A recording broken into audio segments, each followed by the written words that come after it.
அனைவருக்கும் மாலை வணக்கம். இது என்னோட ஞாயிற்றுக்கிழமை ஈவினிங் ரொட்டீன் தாங்க. ஒரு 4:00 போல் பிள்ளைங்களுக்கு டீ, காஃபிக்கு பதிலாக வாட்டர் மெலன் ஜூஸ் போட்டு கொடுத்துருந்தேன்.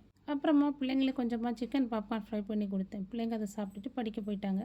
நான் என்னோட ரொட்டீன் ஒர்க்கை ஸ்டார்ட் பண்ணிட்டேன். எங்கள் வீட்டில் எல்லாருக்குமே மாங்காய் ஊறுகாய் ரொம்ப பிடிக்கும். ஸோ எல்லா டைம்லையும் எங்கள் வீட்டில் மாங்காய் ஊறுகாய் இருந்துகிட்டே இருக்கும். முந்தின நாள் மாங்காய் கட் பண்ணி உப்பில் போட்டு ஒரு நாளே வெயிலில் காய வச்சு எடுத்து வச்சுருந்தேன். அதையும் ஊறுகாய் போட்டு ஸ்டார்ட் பண்ணிவிட்டு நான் இந்த மாதிரி தான் மேங்கோ பிக்கிள் பண்ணுறது. நல்லெண்ணெய் நல்லா காஞ்சதுக்கு அப்புறமா அதில் கடுகு, பச்சை மிளகாய் சேர்த்து சின்ன சின்னதாக நறுக்கி வச்சு இஞ்சியும் சேர்த்து நல்லா வதக்கி விட்டுறணும்.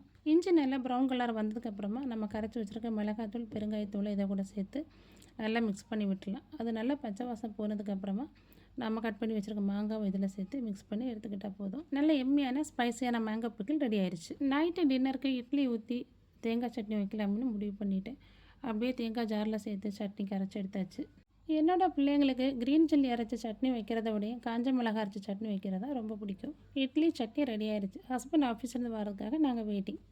அப்படியே ஒரு 8:00 போல் ஹஸ்பண்ட் ஆஃபீஸ்லேருந்து வந்துட்டாங்க. நாங்கள் எல்லாருமே சேர்ந்து உட்காந்து நைட்டுள்ள டின்னரை முடிச்சிட்டோம். வீடியோ பிடிச்சிருந்தா லைக் பண்ணுங்கள், கமெண்ட் பண்ணுங்கள். தேங்க்ஸ் ஃபார் வாட்சிங்.